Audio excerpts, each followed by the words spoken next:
Velkomin kæru gestir. Það er ánægilegt að koma hér saman í dag og heyra frá 3 Fulbright-styrkþegum sem hafa dvalið hér síðustu mánuði. Viðburðurinn fer fram á ensku og mun ég nú skipta yfir.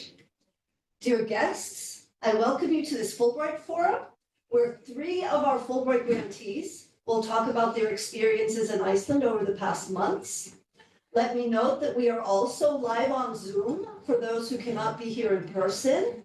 And let me also note that we are recording. We will be taking questions after the presentations. So if you want to ask questions virtually, you should log on to the Zoom link, as questions will be taken there, not on Facebook. For those who are here in person, we are, as I mentioned, we'll have some refreshments for you later on. The Commission is very pleased to have today with us 1 fellow and 2 scholars from the US. They represent very different fields and have been engaged in very different types of projects, but they've all been making valuable contributions, building connections, and engaging locally in a meaningful way. I think we should just jump right in and give a very warm welcome to our first speaker, Fulbright Fellow, Kristie Gonzalez. Kristie is, as far as I know, the first student who comes to Fulbright Iceland from the University of Puerto Rico. So that really is a welcome and exciting development, hopefully the first of many. Kristie's project revolves around Norse mythology, and she's been studying in a medieval program at the University of Iceland.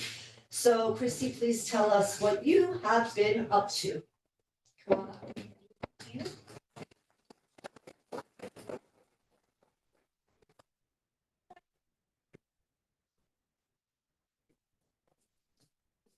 Hello, everybody. Okay, so I feel like I'm too short for this. Is this better? Okay. Yeah. So hello, everybody. As she mentioned, she already gave a little bit of my background. Just so you guys know, my background in academia is related to history, even though my degree was not actually in history. My degree was in fine arts with a second concentration in literature in English and another second concentration in audiovisual communication. I like to study contemporary and historical adaptations in mass media, for example, Lord of the Rings. And today we're not going to be talking too much about Lord of the Rings. We're going to be talking about the Rings of Power. Ooh, very well.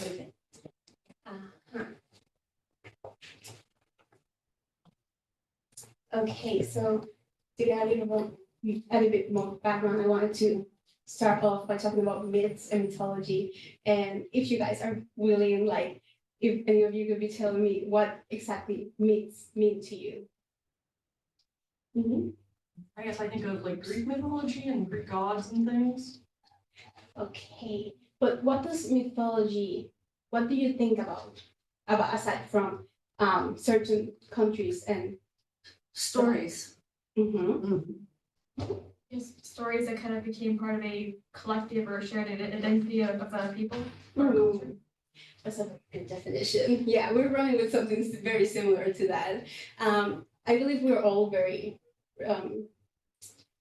used to hearing about Greek mythology, especially because it's very popular in mass media in the United States, which controls pretty much the global market when it comes to entertainment. I have a definition here, which is the one that I'm using, and it's myths can be understood as narrative responses to the universal human condition: creation, fertility, the struggle for life and death.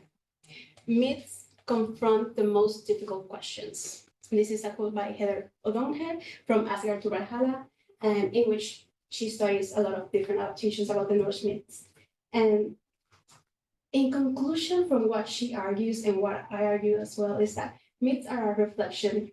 I'm sorry, I couldn't see you. No, that's fine. Myths are a reflection into society, into. You're right. They answer our questions about how do we get here? Why are we here? And a lot of the times in Greek mythology and Roman mythology, which is basically just a copy paste of Greek mythology, Norse mythology, and a bunch of other places around the world, they answer to natural phenomena as well. For example, Thor and Odin and Zeus as well. Okay, I actually changed up the order of my slides. Oh, sorry. And I just decided the rings of power to try to understand why certain adaptations work and others don't. For example, Lord of the Rings worked really well. It is critically acclaimed as one of the best trilogies and movies ever made. And The Rings of Power came out last year, and this is just the summary from Amazon as well. And the interesting thing about The Rings of Power is how much money was involved in this entire thing.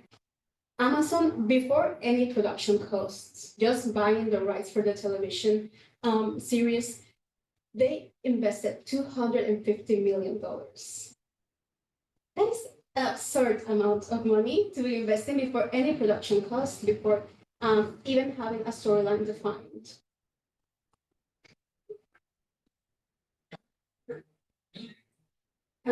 And just so you guys get an idea, per episode, they're spending anywhere between 50 to 100 million US dollars. And there's 7 episodes. That is an absurd amount of money, and a huge investment. And initially, it was one of the best viewed shows in general on their channel. They had 25 million viewers for the first and second episode, and then only 37% finished in the US, and globally, only 45% of the audience ended up finishing it, which lets us know that it didn't have the desired effect. They invested hundreds of millions of dollars, and it just didn't result in what they actually wanted. Let me move on to this. And I will briefly be talking about the storylines. There will be spoilers, so I don't know if you guys care about that. I apologize in advance. I will say, out of these 4 stories, this is the most entertaining one. If you guys ever feel like giving a chance to the Rings of Power, this is where it's at. So Galadriel and Halbrand, they're supposedly our main storyline. It doesn't make a lot of sense. It's very nonsensical. They don't have a defined timeline. She's supposed to have spent hundreds of years searching for any signs of this evil, which they do not define because they have many problems in their storytelling. She spends hundreds of years. She risks elves' lives, and at the end, she doesn't have anything to show for it, but she's still very convinced that she is right and that her cause is the correct one. And Halbrand is a mystery box, which never really pays off, unfortunately, because they didn't really set up his character accurately or anything. It's the bad guy, in case you were wondering. I don't know why she trusts him, because since the very beginning, he's like, I'm a bad guy. And she thinks that he's the rightful king to the southern lands because he has this little trinket. And he tells her that he took it from a dead man, but she's convinced that he's good, and she's convinced that he's the rightful king. Why? We don't know. She just knows it. And then we have the second storyline, which is Durin and Elrond. One of the best developed storylines in the entire series. And it also really shows the core elements of Tolkien's work, which is some of the core elements, which is friendship and loyalty, which is really easy to see in Lord of the Rings with Sam and Frodo. And then we get Aragorn and the Southlands, and I have a little bit of a bias because Aragorn is from Puerto Rico. I'm from Puerto Rico. He's from Ay Bonito. So I'm biased. The storyline is average at best, unfortunately, as well. There are many nonsensical things, and it doesn't really pan out to anything. There is no reward at the end of the storyline. And then The Stranger and the Harfoots, The stranger is jungle Gandalf. They will not call it that because they don't have the rights. And the Harfoots are the knockoff. So I remember the name escapes me right now. Hobbits? Thank you. Yeah, basically, the Harfoots are supposed to be these nice people, but they are really bad. They leave people to die actually behind, and if you get behind, if you are hurt or anything, they leave you at the end of their caravan because they're nomads, and they leave you to die. But then they have this book in which they read about the people that they love and everything that they left behind, and they're like, we walk with you, and they don't walk with you actually. They leave you to die. Anyways, not too important. Okay, and just coming back to this, my research question, I was just trying to figure out why didn't this work? And aside from the storylines not making a lot of sense, most people are very passionate about this because I think Lord of the Rings and Tolkien's work inspires a lot of passion in people, and it has been part of our lives for so long. And Amazon, unfortunately, did not live up to the expectations. When you hear that they invested $50 to $100 million in an episode, you're expecting perfection, basically. And most of the storylines didn't really end anywhere. The timelines were not thought out at all. And the characters were not that interesting. And for the people that are really passionate about all of this, they will tell you it sucks, it's horrible. It's not horrible. It's a 5 out of 10. It's average, but when you are invested hundreds of millions of dollars, you're expecting a lot more than that. And the issue, unfortunately, is not just with the story, it's with the entertainment industry and mass media itself. We have an issue with the adaptation period. A lot of people are saying that I'm sorry, that creativity is dead, basically. Ooh. Man, she loves me, I know it. I love her too. Anyways, but they're saying that their creativity is dead in Hollywood, basically, that we don't get any new stories. And the matter of the fact is that we have always adapted our works, including the original Norse myths have been adapted. Not hundreds, but many times already. The initial writings that we have from Snorri Sturluson were, in a way, adaptations from the oral myths that he is the heir of, so to say. So it's not necessarily that. The fact is that the entertainment industry has not taken into account that nowadays the atmosphere is different in the fact that we have this. I can search the last 100 years of movies and TV shows and everything, and I can save it here, and I have access to absolutely everything. People before didn't have that.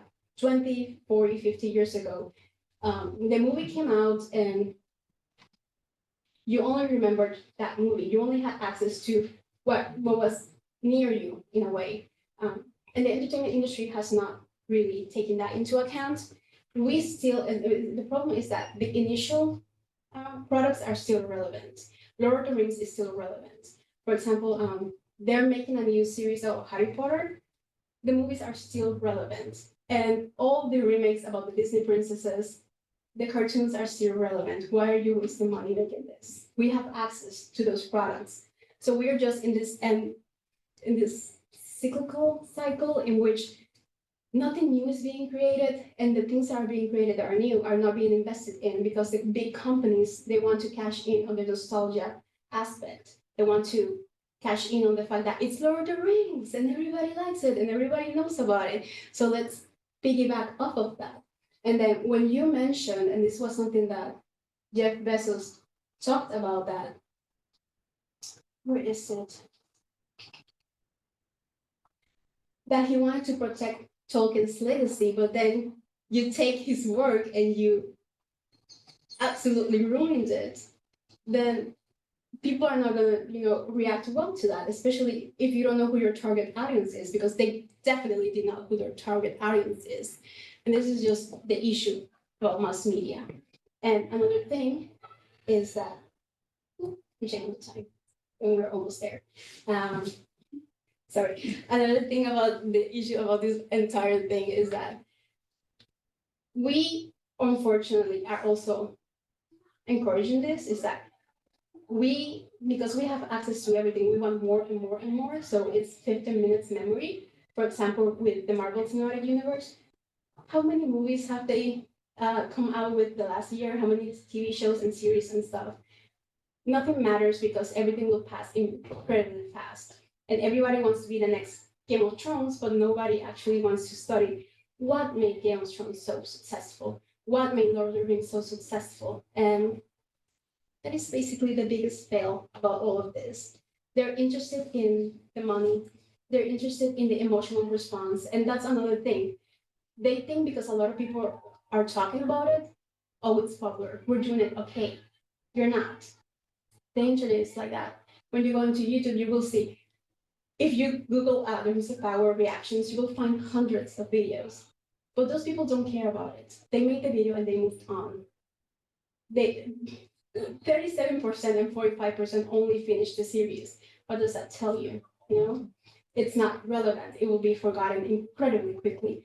And the immense amount of money that was invested is wasted because they don't want to actually take the time to learn what makes Tolkien's work great, what makes it work.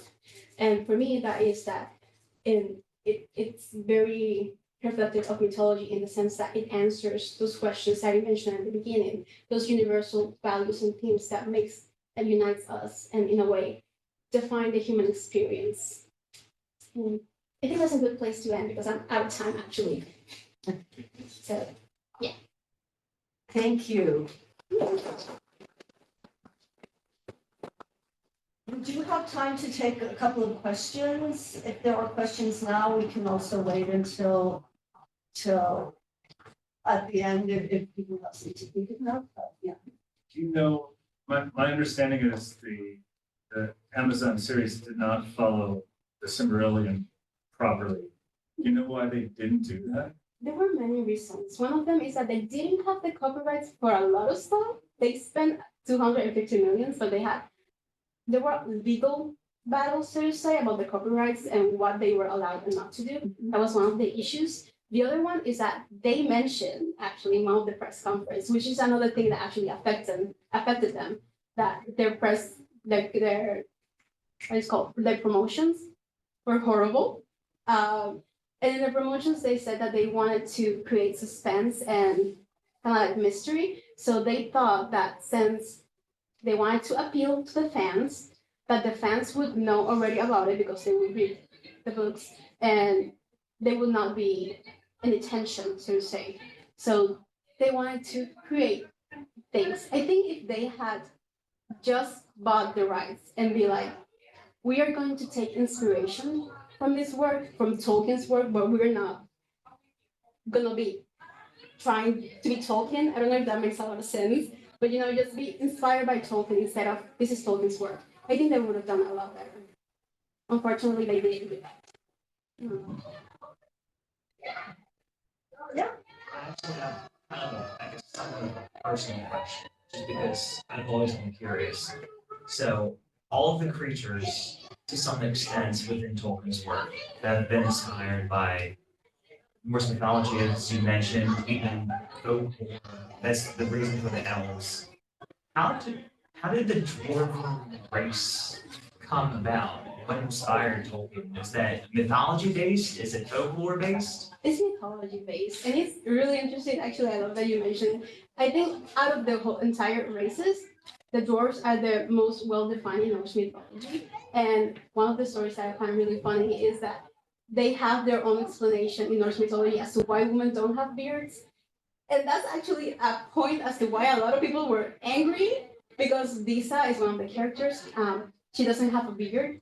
And people were like, why doesn't she have a beard? In Norse mythology, women didn't have beards because they have to give them up. And that I find it really funny. And if you're interested, definitely recommend Snorri Sturluson's work because they have an explanation for all of that. And the pro setup. And yeah, out of the entire races, the dwarves are the most well defined. Okay, good. Thank you again so much.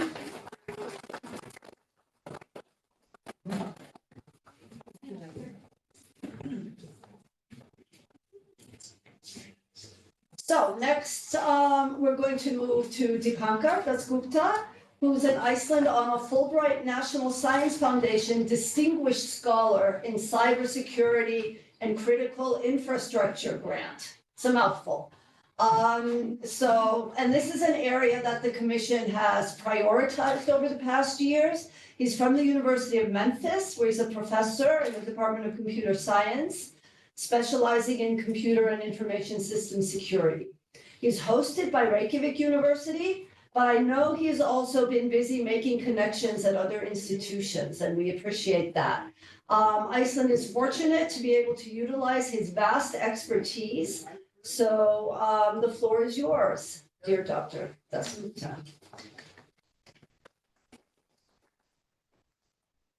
After this wonderful presentation, I'm feeling nervous that this boring topic I'm going to talk about, but the thing is, all this that, and Rory coming up with all this musical talent, but all these are merging to the technology making them accessible, technology making them in a direction we may not like. And what's happening is, see, I said 35 to 40 years of researching, and as I'm feeling now that there's so many what can be done, and I interact with the young generation more and tell them this is not the only thing. There are many other things. Look at that. So that's the mission I'm doing. But ignore about my presentation is a full of kind of garbage kind of thing, So this is who I am. I had, many areas of, Peter mentioned that I have talked about specialization. My specialization is AI machine learning, and then from 2000, I focused on cybersecurity. So I have more than 300 publications. These are the citation from Google Scholar, and wide variety of application, though primary focus is on my cybersecurity area. And I'm one of the founding father of the field called immunocomputing. The way body immune system work, in early 2000, I proposed how to build defense system. The arguments are that, we don't have all machines are interconnected by cables and things. But see, today, everything is disconnected, everything is wireless, everything is mobile. And there was an article in Computer World magazine that digital immunity is coming. I wish it would have come earlier, but it is still, we are going into those areas to keep the cyberspace safe. And earlier the cyber was a second life, now it became a first life. From our morning to the work to the entertainment, everything is cyber related, connected. So how do we go this way? So these are my books. My PhD, my early thing was on different types of AI machine learning technique.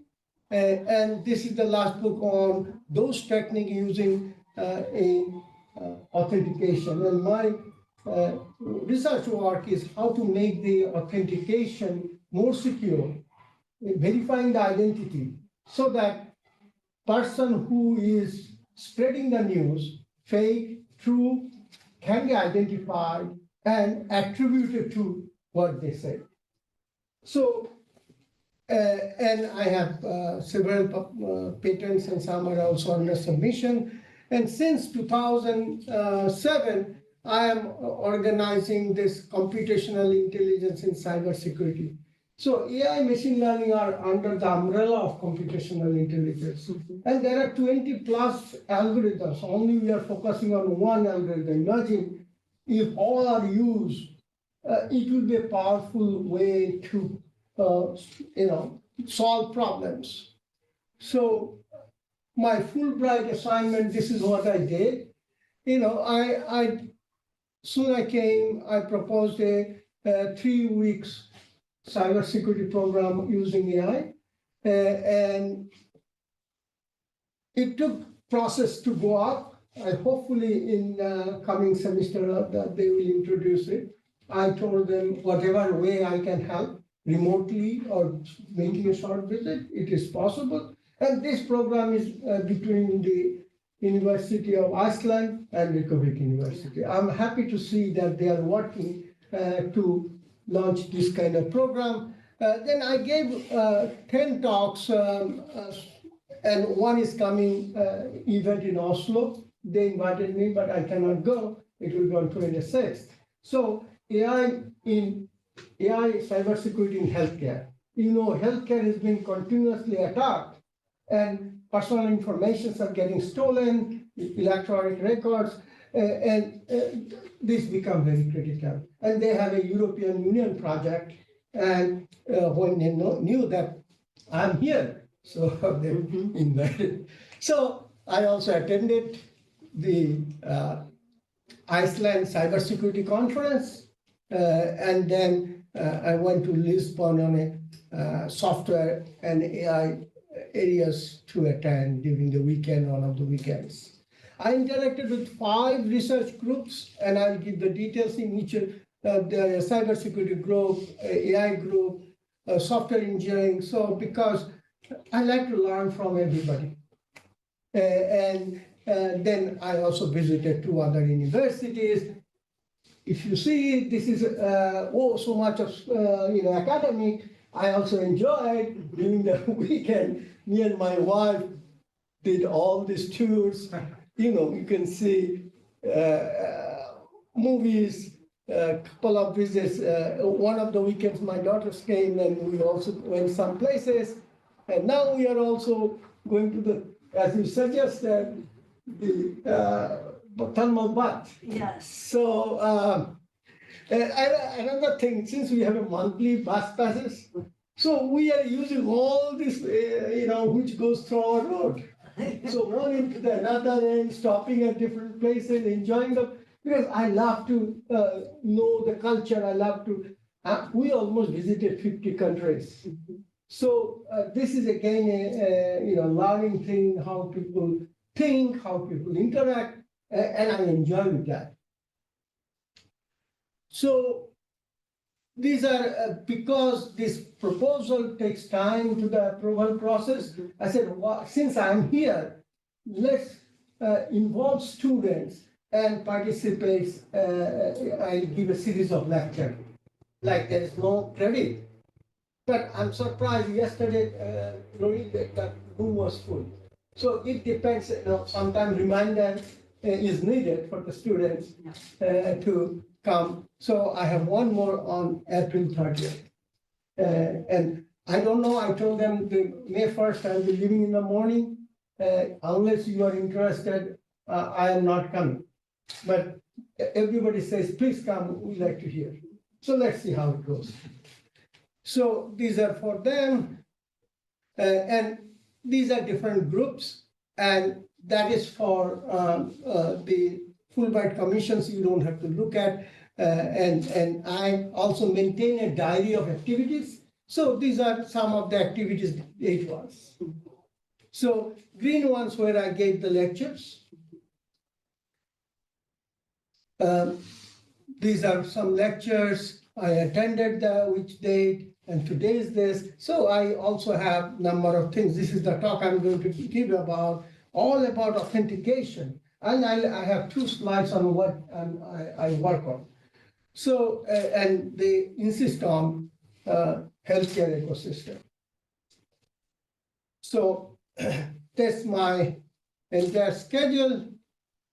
And this is where AI machine learnings are used in a wide variety of cybersecurity problems.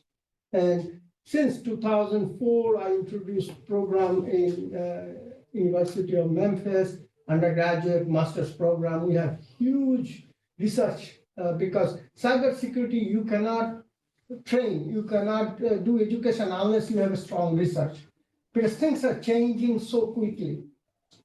So research is a fundamental aspect, then it translates to education. We work with 15 different community colleges.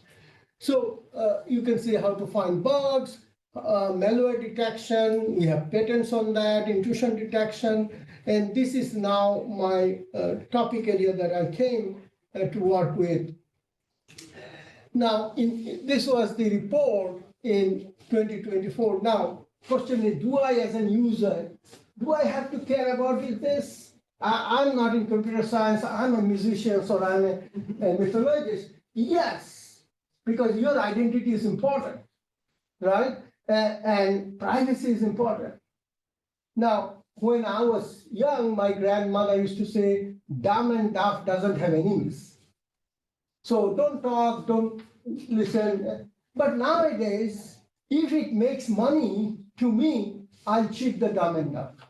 The world has changed. The world has changed, right? So is mythology and everything that we are talking about, is that rightly presented in a true sense? Or is that been manipulated? Or is that been, disinformation, misinformation are now part of the social media, news media, and this is a cycle. Somebody posts in social media, it has millions of downloads, millions of likes, news media pick that. They will not sometimes verify the authenticity. Oh, there was 1 million likes or 1 million downloads on the news media, that they consider as an authenticity. So all these are, and another thing is, when early time, the technology should follow human behavior. That was the psychologist we work with, that you have to build a technology what? Now the technology changed human behavior. And over the years, that's a very interesting thing. On my early work, certain things we technology proposed, like accept, verify, and people are not habituated with continuous interaction on the internet. Now we are continuously doing liking, we have hundreds and thousands of friends responding quickly. So all the human behavior has changed, and opinions are depending on what, where you belong, what you do, all kinds of mixed up. So the myth that the technology have to follow the human behavior, I think that aspect has changed. So in a user authentication, because getting the access to the systems or online services is very critical. And authentication is the key to the kingdom, that information source.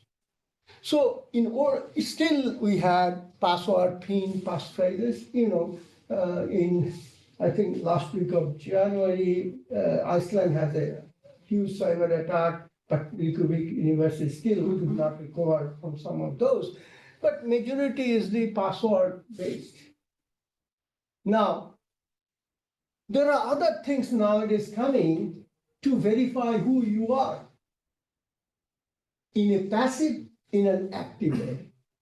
Active way, type something, put your face in camera or voice recognition. But all that has some limitations depending on where you are operating. So our patent was based on that environment the user is, it will determine how the user will be authenticated. That's the key thing and it has now increased to most of the IoT devices, healthcare sensors, and all areas. So in other words, that you will be who the user is, the physical or behavioral biometrics. And where the user is, GPS and other IP address, the machine device identity, all these are now considered to verify user. Is that been implemented? Very limited way. But where is the problem? There are this multi-factor authentication is now pushing by all the governments. Go away from the password base, do others. But as long as those are fixed, again, as long as you first do the password, then OTP comes, do that, that's a fix. Hackers will exploit that. As long as things are, you have to have this adaptable dynamic so that what is coming now is not known prior. So history is not there. That's the innovative part of our, patent and some companies are trying to influence, but if you don't understand AI, because all are behind the AI, you cannot implement it in the right way. So that's, and again, so 2 and more factors is the way to go in the future. So this is our patent. It was approved in 2018, and it's a just-in-time decision.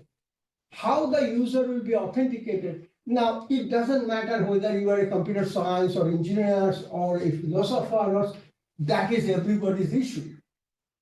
I want to be authenticated, who am I, in a correct way, uncompromised way, right? So that's the just-in-time decision, and it uses this machine learning technique, not the one you see now. As I said, there are 20 plus algorithms. And I got funded from almost every federal agency in the US on different research and topics. And so that's the machine learning technique. Again, I'm not going to go details, but it can be expanded to IoT, sensors, and all other areas. And there is a buzzword, you will see the zero trust, never trust, always verify to access. It nicely fits there. And we have a funding working on that aspects also, how to make sure, without disturbing the user, that you are verified. The way, not in one way, in different ways, which your behavior, as we are in the cyberspace, we leave a lot of trail of our behavioral activities, and that trail can be used. Again, everything has a positive use and negative use. And one of my popular, because I'm also an IEEE distinguished speaker, I gave more than 15 talks all over the world in last 2 years. One of the topic is I get more requests is AI versus AI viewpoints. If you build something with AI, it doesn't matter. I, as another person, can build another one better than yours. So, and this race will continue. Good AI, bad AI. So that's the area, and now fun part starts. So after my talk, I think Rory was there. Whoever left, we took a picture. These are informal. I like to interact with students because they're the next generation to carry this. And my message is, don't use it blindly. Why, what, when? These questions you should ask. There will be more people as a user without knowing what I'm using, as long as I'm getting. But we need a lot of people to understand why we are doing this. Is that giving me the right answer I'm looking for? So these students, and this side, there are other ones, are very, since they are very interested, I have lunch with them, talk to them. This is the talk I gave in University of Akureyri, and they have a police science program or policy program, and I think there is a synergy there that I talked about digital forensic and how the media forensic has changed totally.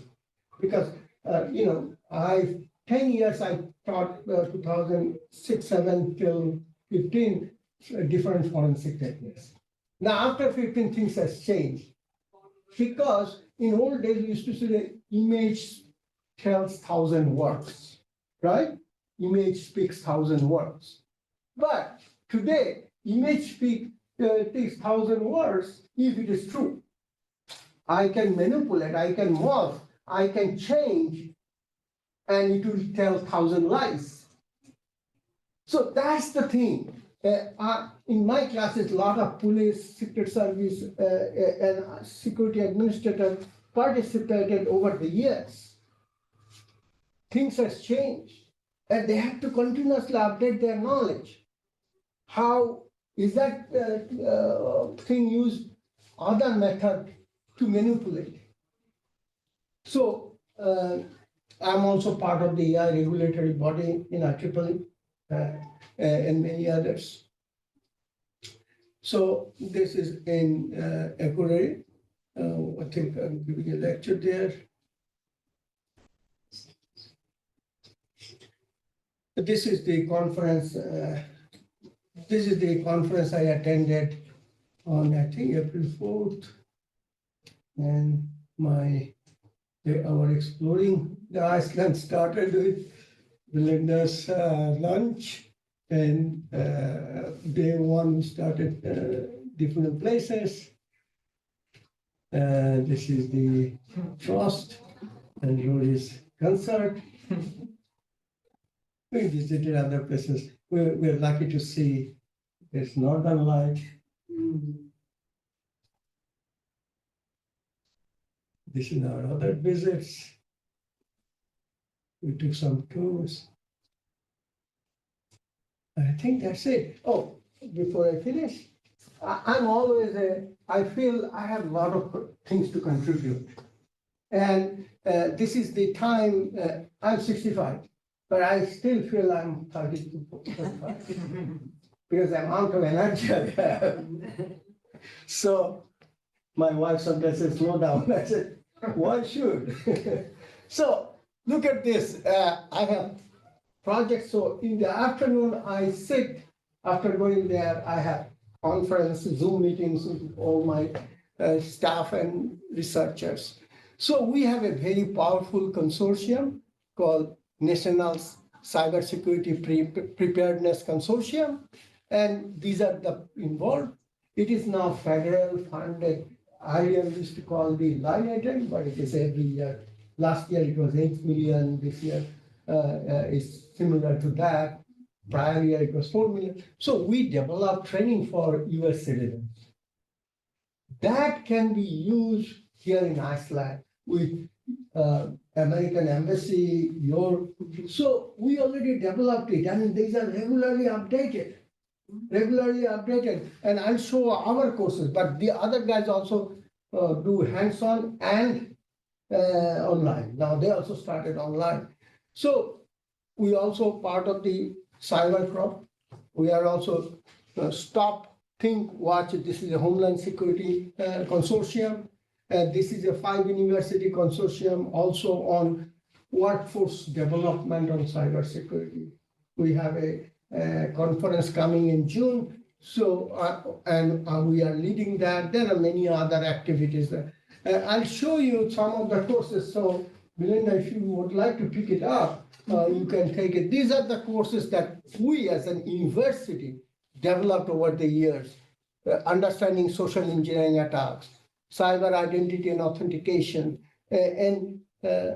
These are generally required by police, law enforcement, secret service, and US citizens.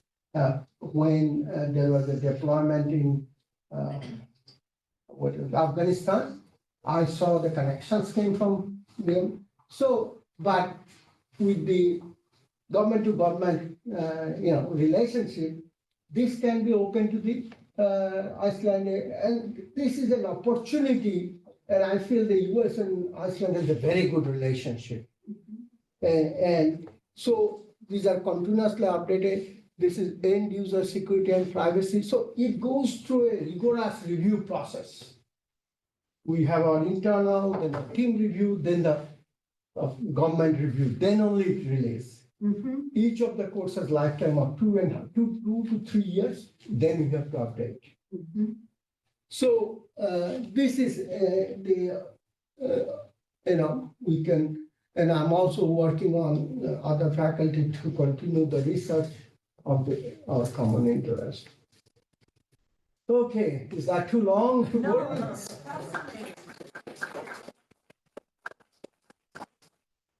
Really fascinating and such an important topic. We do have time to take a couple of questions.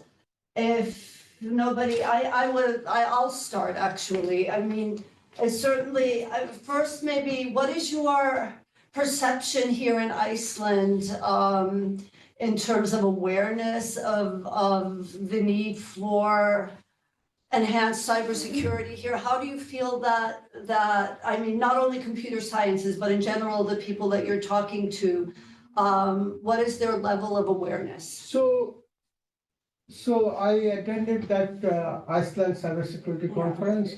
There are 2-3 companies were presented, their work, and I'm the only person who asked a lot of questions in the audience.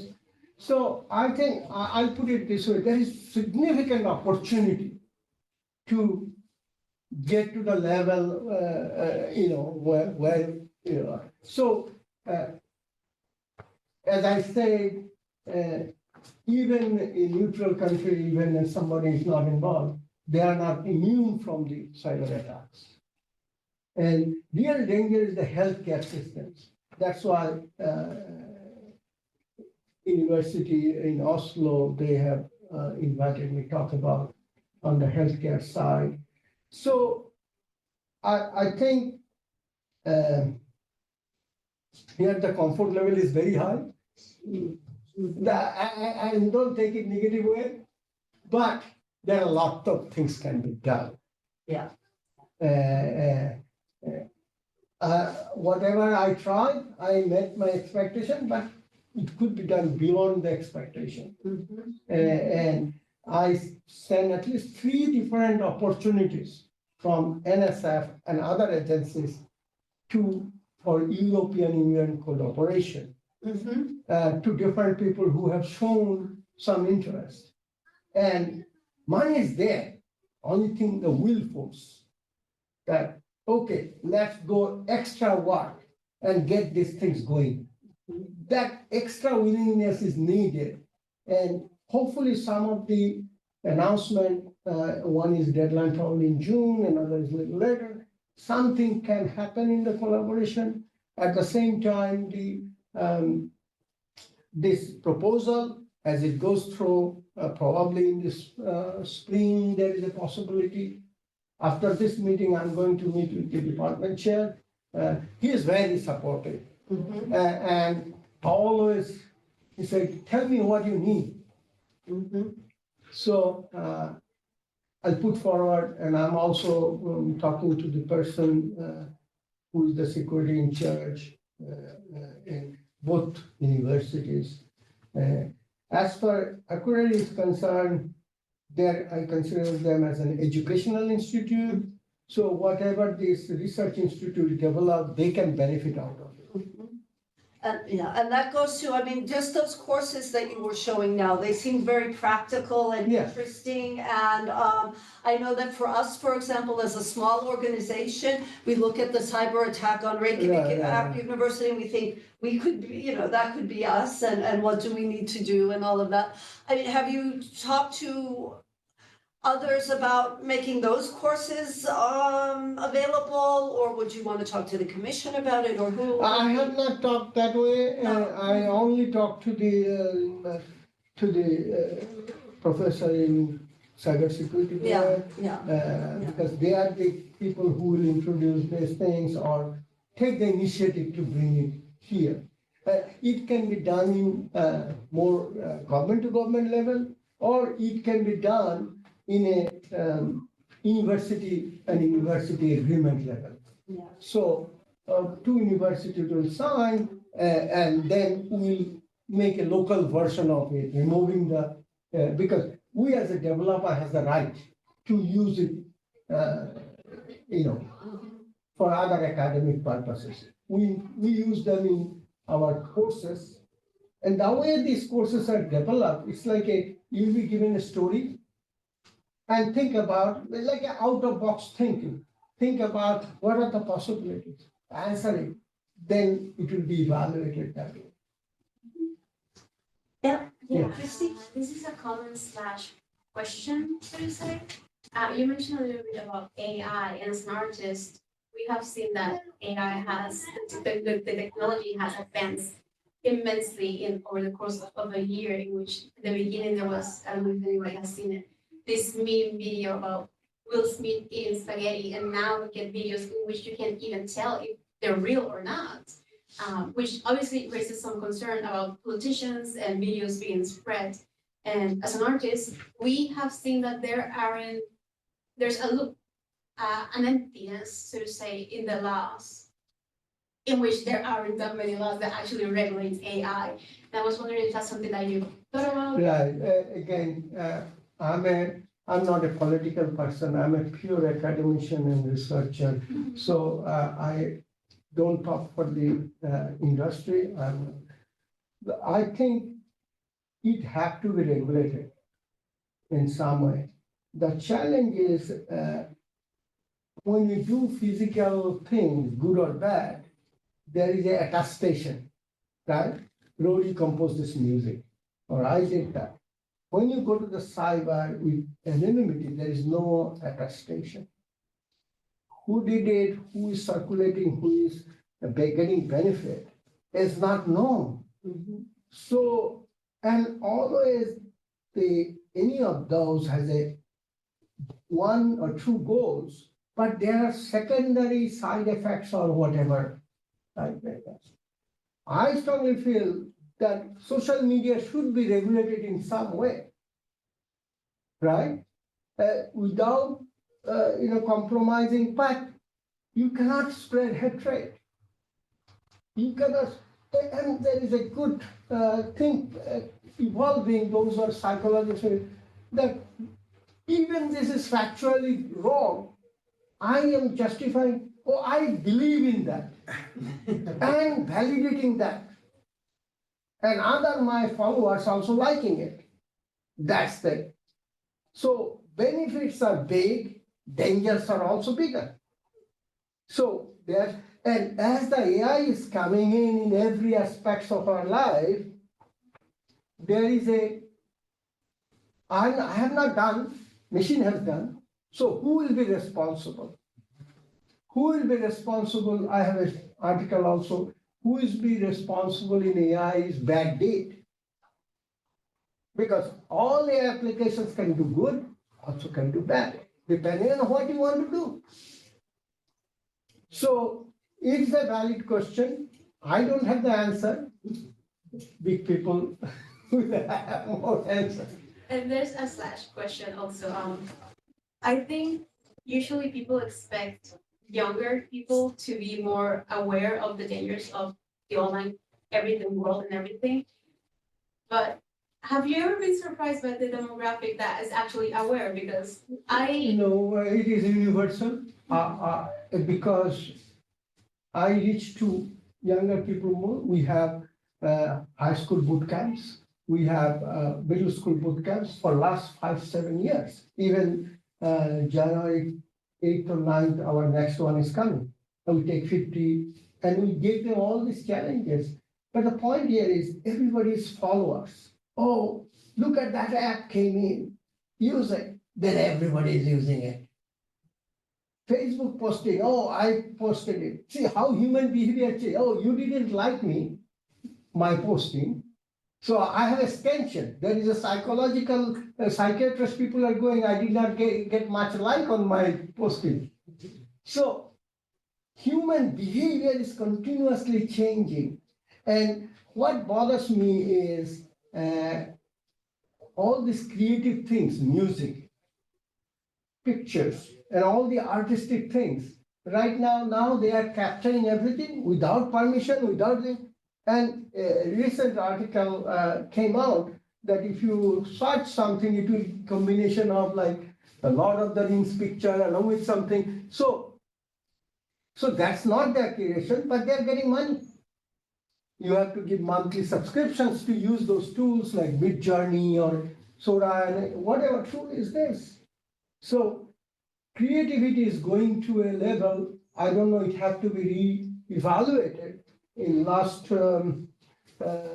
year in Denver, there was an art competition, and someone used a Dell E, there's another tool, created a Victorian time picture and got the first prize. That person has zero knowledge about artistry. The question came, he all used this tool to fine tune and get it. So there will be a time people will say machine created or human created, you have to declare. But then how you evaluate, how you verify, that will be a big question for the future. Yes, and I think we're not going to answer all those questions today. But thank you so much. Thank you.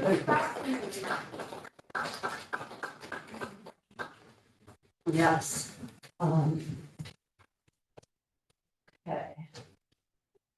Yes, so now we move to the arts again. I'm very excited to introduce our final speaker, Rory Stuart, who is an associate professor at the New School. He is the first recipient of a joint grant from Fulbright-Iceland and Fulbright Greece, which aims to promote artistic cooperation and allow accomplished artists to gain inspiration both from the Arctic and the Mediterranean. It has really been a treat for us to have such a talented jazz musician and composer who is so highly regarded in his field. And I know that he's been extremely busy during these 3 months in Iceland, so I'm going to invite him to the podium to tell us all about it.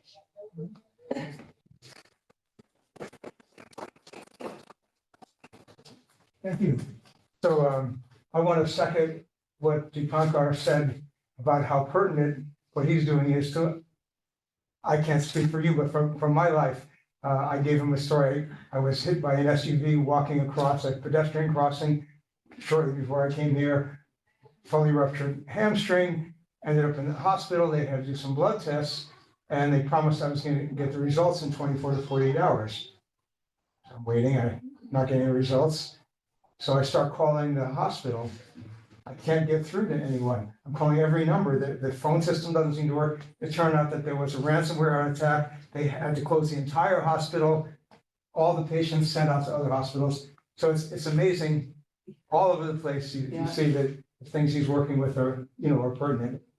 Well, it's a challenge to follow the energy of a young man like Dipankar in this presentation. And let me say that I'm not the PowerPoint expert, as you'll see. But it was only as I walked in here that both Dipankar and Derek said things that made me realize I could have done a different presentation, which is I should have just gotten a 15-minute music video, put it on one slide of PowerPoint and hit play. But I'm not going to do that. I'm just going to verbally talk about things we've done. So I'm going to talk about my adventure here, I guess. Okay, so I'm going to almost exclusively talk about Iceland, not Greece, but it was 3 months in Greece and 3 months in Iceland. Here's the scene. It was a challenge to pack everything in one suitcase that would work for Greece in October and Reykjavik in February. And I ended up, after that injury from the car, I ended up swimming a lot on this trip. Usually I would have been running more and swimming less. So this that you're seeing here is the old fortress in Corfu, and I would swim in the sea around that. Even I was still swimming on December 27th, but let me say the water was very cold. I was the only person I saw swimming by that point. But I mean, doing these long swims around this. Well, I'm showing this partly for the contrast between Corfu and Reykjavik, but also for something that is mind-boggling. So this amazing old fortress, guess what's situated in the old fortress? The Department of Jazz Music from the university. Wow. How they finagled that, I'll never know. But so it was great. So I'd go to the old fortress every day to teach there. And by contrast, I get to Reykjavik, and here's a 50-meter pool, snow, howling winds. I'm out there swimming, the steam is coming off it. So it was really like a very striking, stark contrast.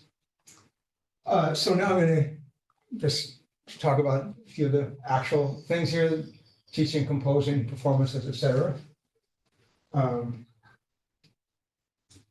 And teaching was exciting, and I have to say somewhat front-loaded. So what I mean by that is that the way the university, the Icelandic University of the Arts, by the way, I'm honored to have Siggy here. Siggy was my angel who made everything possible. Also Peter. So we got the key people from there here. But anyway, he told me in advance that they have a special thing called Student Performance Week, and they bring in a guest composer, composes original music or presents original music to a student ensemble, works with the student ensemble every day for a week, and at the end of the week, the student ensemble does a performance.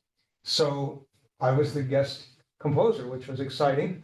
And the challenge was that we didn't know very far in advance exactly who would be in the ensemble. This might not seem so important to you all. You teach a computer science class, this person comes in, but is there going to be a trombone player? I had to arrange all the music, for the appropriate instrumentation. So it was right around when I got here that we kind of figured out, okay, here's the instrumentation. So then I'm writing arrangements like crazy, for the first week, because then by the February 12th, we're doing these rehearsals, which are 3.5 to 4 hours every day with the student ensemble. So we did that for the entire week. Students did a great concert at the end of the week. So it's like, okay, that went well. Meanwhile, I had thought about giving just a single guitar master class and a single rhythm workshop for all instruments to the students, and did that very early on. And the students were extremely enthusiastic, and I was open to do what they wanted. So they were asked, well, can we do these every week? So we ended up doing these things every week for the whole semester. In fact, after this, I'm going to go in to my last guitar workshop of the time here. By the way, sorry, quick digression. You ever see the Woody Allen movie, Annie Hall? Yes. Okay, so in the very beginning, he's got this thing where he's talking about, these women, are talking about this restaurant, and they say, the soup's no good. And the other woman says, yes, and the portions are too small. And this is Woody Allen's analogy for life. He feels, doesn't taste very good and it's too short. Well, I think the soup's delicious, but the portions are too small. So this is my, so it's kind of crazy to me, like, wow, 3 months in Reykjavik, it's gone by like so fast. By the way, I'm already scheming to figure out how I can come back here. Anyway, so once this happened, doing these classes every week, and then there were a bunch of other things, including, for example, the drummer and bass player from this ensemble were quite good and wanted to work with me one-on-one, so I would have sessions with them and bring them different original music, more advanced things, and so that was great.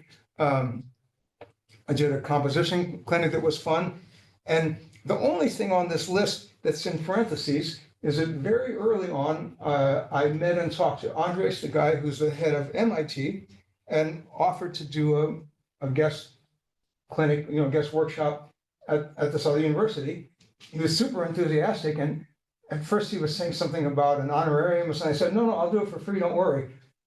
Sometimes that's a mistake. I'm not saying that was a mistake in this case. I've noticed that when I've tried to give guitar lessons to students for free, those people never end up doing the lessons. I've never figured out why. It's like, if you charge people more, they work at it harder and they're more consistent. So I don't know. So maybe this is my blunder, saying, no honorarium. But anyway, he still hasn't been able to actually schedule it. However, I still have it here in parentheses because a few more days left. You never know. Always optimistic. So anyway, so there was and continues to be a lot of teaching, and really a pleasure. A quick side note I want to say about Iceland, because I've been really fortunate to get to do things in a lot of countries around the world. And very often, there's some correspondence between the population size of a country and the level, for example, of the top musicians there, or of the top students. It only makes sense if you have a country with a few 100 million people versus a few 100,000. You're going to think there's going to be the whole range of people, but if you're looking at the very top people, it's probably going to be higher level at the more populated country. And Iceland is the wild exception to this. It's a pretty small population. The top musicians are remarkably good here. I'll talk about my nonette, and Siggy got me the amazing musicians to play with. Also, the students are at a high level. So it's been really fun with, with all the teaching, and be interesting. I always offer to my students as a keep in touch in the future. It's going to be interesting to see what happens to these students. I have to mention, I'm old enough that when I first started teaching in new school way back, I would tell my students, at the end of the, final semester, and say, one day, I hope that you're creating CDs. This is back when with CDs, so you can tell us a while ago. Hope you're creating CDs, and my new students who don't even know you were a student here in the past are transcribing, studying what you did to try to absorb that. And now I've done it for so long, I see this all the time. This is routine for me, that current students are studying things from past students. And so I'm interested to see what happens with these wonderful Icelandic students that I got to work with. Well, there were a few others. Oh, and then an example of something I'm terrible about is getting photographs during my teaching. Because I'm always very engaged in teaching, and I'm the idiot with selfies, so that's never going to happen. So luckily, a drummer came to this and took, they're not brilliant, but he took couple photos. So okay, at least I got something of me teaching. All right, well, you got those, okay.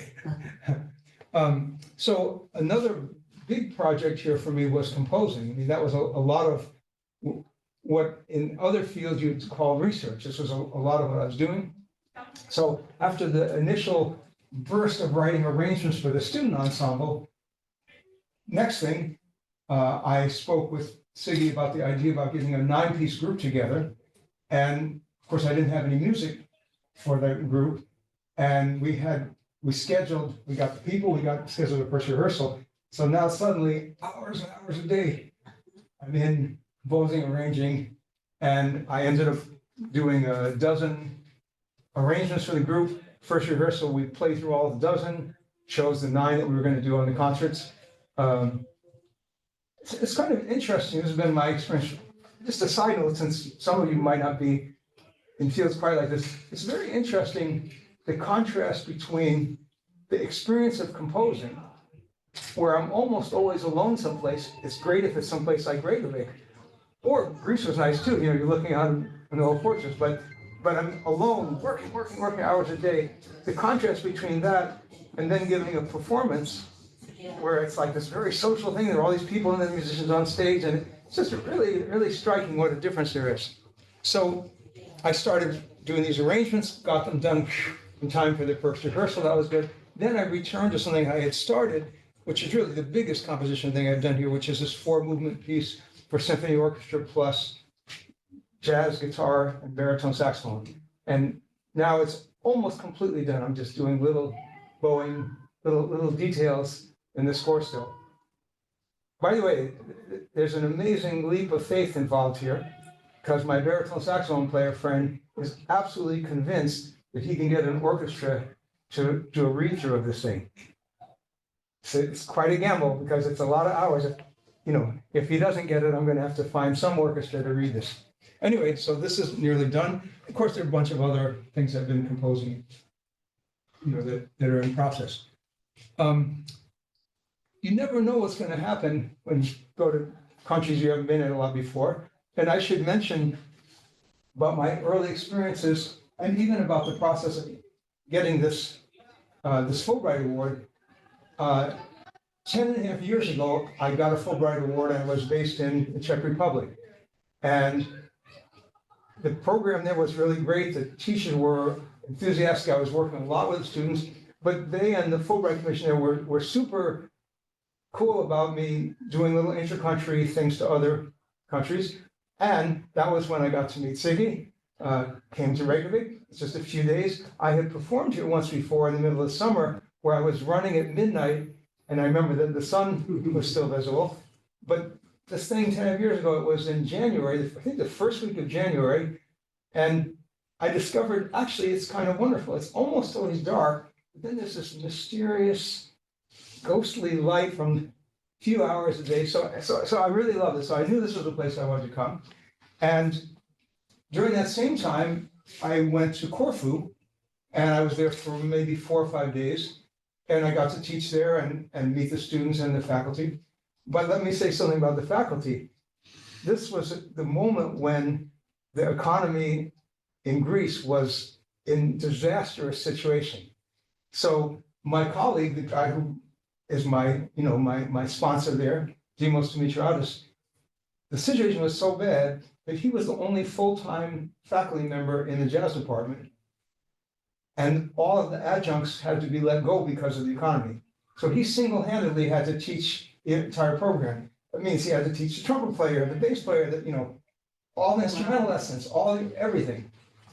Well, he was very resourceful, and he got me there, but it turns out he had enough colleagues, especially through the Erasmus program, enough colleagues in other countries in Europe, that he said it was one of the best semesters ever at their school, because all these people would come in and do these several day or 1 week long clinics. So just mentioning this as a reference, because when I first saw this new joint Greece-Iceland Fulbright Award, oh, wow, that looks pretty great. Then I noticed it was open to people in all these different designs, all these different disciplines. Well, yeah, I'm probably going to get that. But as my dad used to say, you never know what you can do till you try. So, but I knew that if I got it, these were 2 places I really wanted to come to. So that was just quickly on how I got those connections. But surprisingly, the situation changes, and in Corfu, there's almost no jazz performances happening. It was very startling. And some of the faculty members, for example, the drummer, I only met towards the end of when I was there.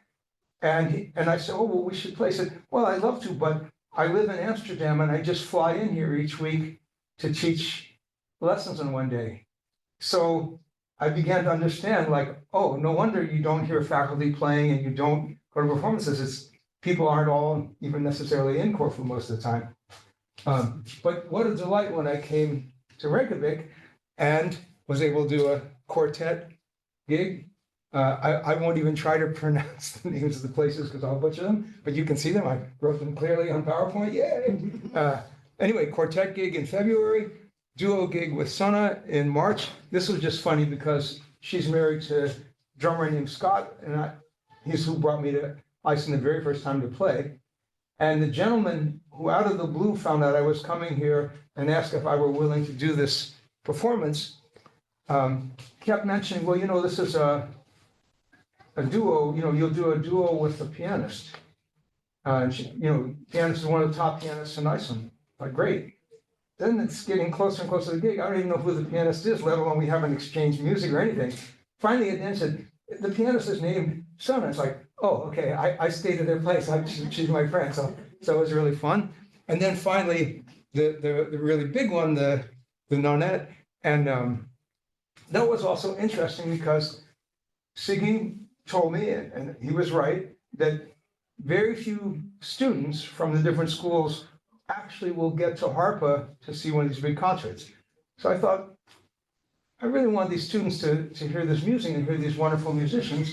And what if we do a concert the night before that's only for students? It won't detract from the audience coming to Harpa, but it'll give the students a chance to hear it. So I thought this is a good cause. Iceland seems to be pretty affluent, no problem getting it funded. Turns out, actually, I tried all these different things, couldn't find source for funding anywhere. So, out of my own pocket, but it was all worthwhile for me because the next night we had played 2 nights in a row.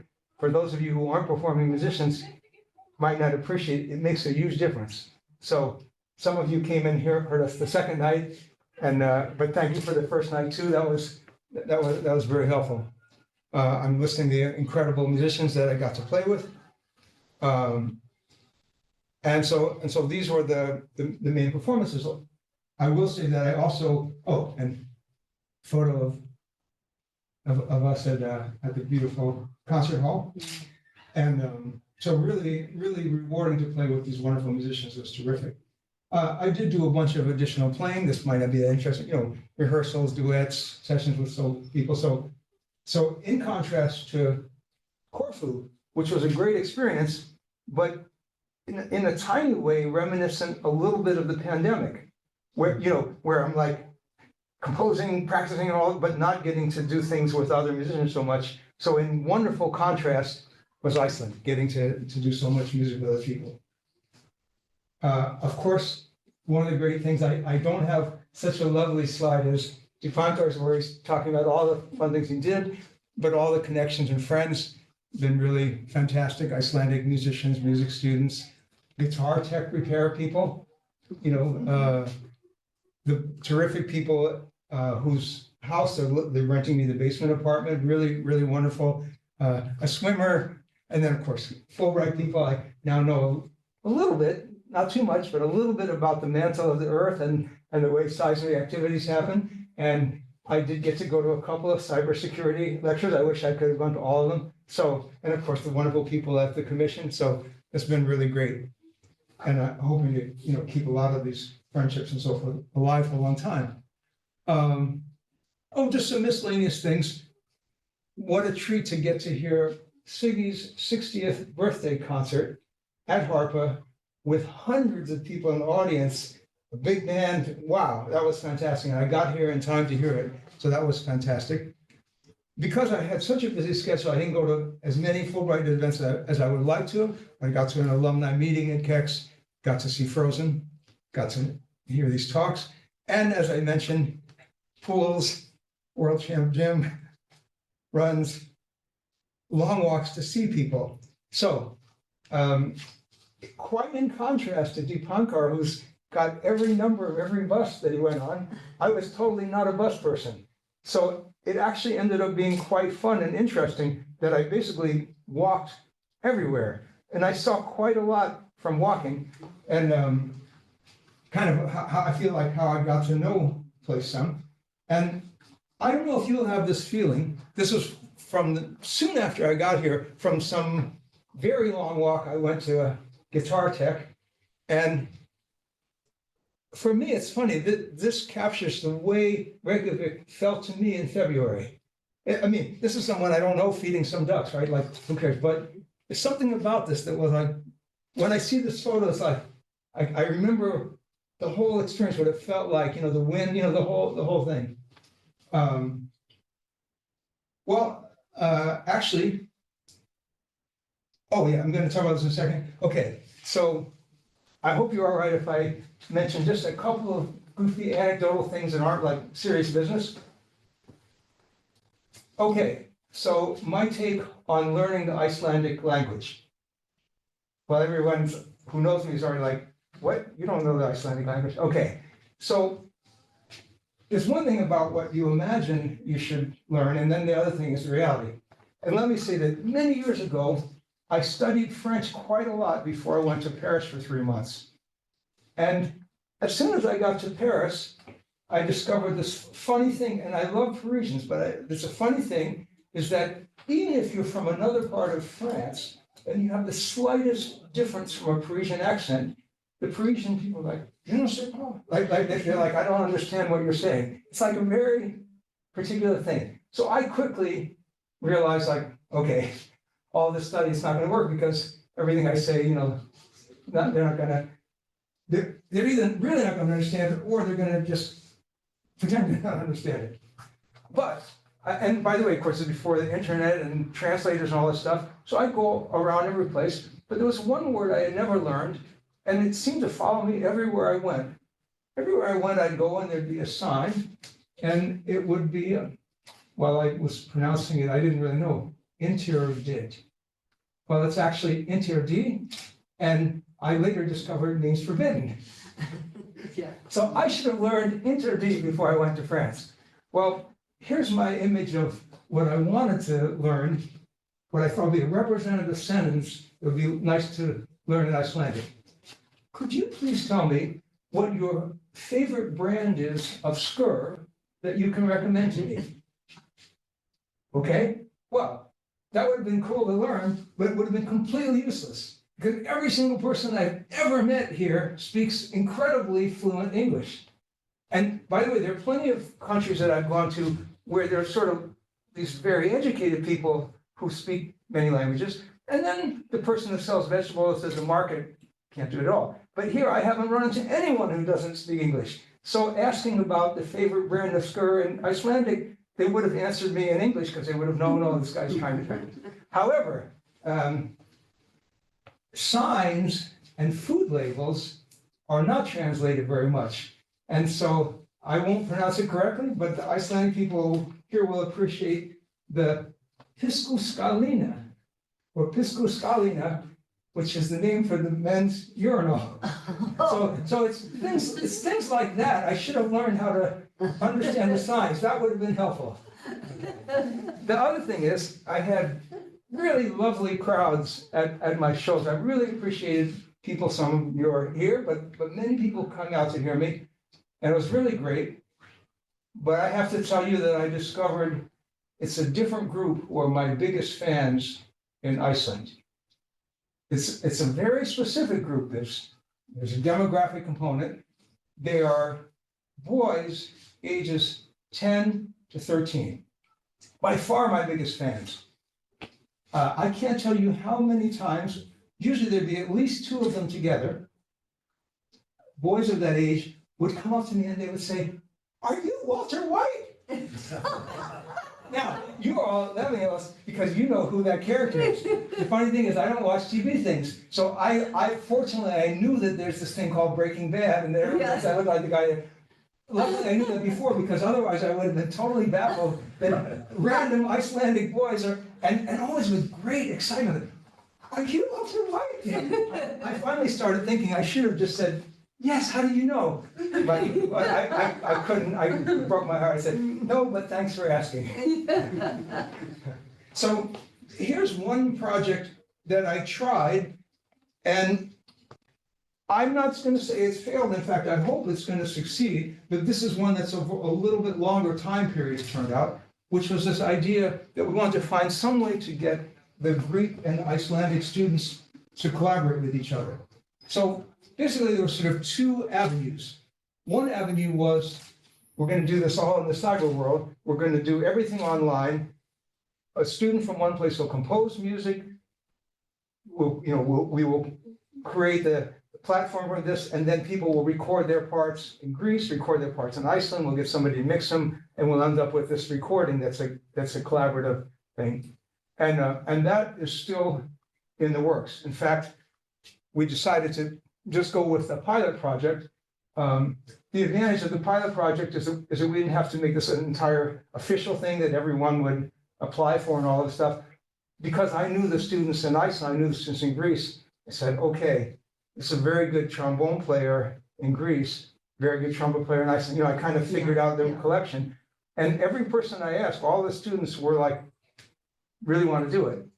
The only problem is that things move more slowly than one would hope. In particular, my colleague in Greece, who is wonderful, but I wanted to get his approval for things. And for some reason, they must have been super busy. It took him like weeks before he would say, "Oh yeah, go ahead with the pilot project." So right now, there's a terrific Icelandic trumpet player and composer, Tumi, who is in the process of composing something for this. But I have the feeling it's not all going to get done before I leave here, but I'm going to keep in touch with them. And I hope if the pilot project works out well, the idea is that this could be the catalyst for it to become something that other students do, and then you have more of these kind of associations. But having said that, even before I came, Demos and Siggy and I had these conference calls, or actually video conference calls, and I sort of quickly agreed, well, what's really going to be great, this remote thing is cool, but if the students are in the same place, there's no, for jazz music, there's no substitute for that. And so initially, the possibility for this seemed to be to get Erasmus funding as a first step to either get Siggy to Greece or Demos to Iceland. And that still seems like a possibility. But only since I've been on this Fulbright trip, this new Erasmus thing surfaced that would allow a group of students to go for just 1 week to another country. Well, I have to say, I'm no expert in applying for Erasmus funding, so we'll see what the future holds, because I have to say that both Siggy and Demos are amazing leaders of programs with a lot of things on their shoulders, and I don't know if them personally doing all the fund, application is the way to go, but be pretty wonderful. I have to say, there's some pretty good musicians in Greece. By the way, crazy thing, there's only one jazz program in Greece, really, and it's in Corfu. I mean, Corfu is this little island. I mean, it's surprising, but that's all the jazz students go there. So it was the creme de la creme of the young jazz students there. So I think it really has potential for great collaboration. Well, I don't need to keep you too long here, but I got to give thanks. And I didn't know for sure if Siggy would be here, but it wouldn't have kept me from doing this in either case. I almost am speechless about Siggy. Like, I can't even imagine how you could be a more amazing host. To watch the way he runs the jazz program is incredible. To see the fantastic relationships he has with all the musicians on the scene, which led me to finding the great people in the Nonet. And with all that on his shoulders, how incredibly responsive he was. I would send an email with an idea, and he would have an email back, or he would be coming and meeting me for lunch to discuss things and all this. So the Icelandic University of Arts is incredibly fortunate to have somebody like him in this program. I can't say enough. I can't imagine a better host and colleague. I had a great time with the students and faculty, and I want to thank them. I want to mention Linda. This is an assistant at his program who would heroically print out things, including, sorry, might seem like mundane, but this is a big deal. I mean, there were hundreds of pages of music I wrote for the Nonet for all the parts. Oh, and I would send her these things and arrive, and not only were they all printed, they were all beautifully taped together. She had done all of these things, so it was really crazy. Really fantastic. People who rented me my place were lovely. Those who selected me, of course, for the award, I'm appreciative of.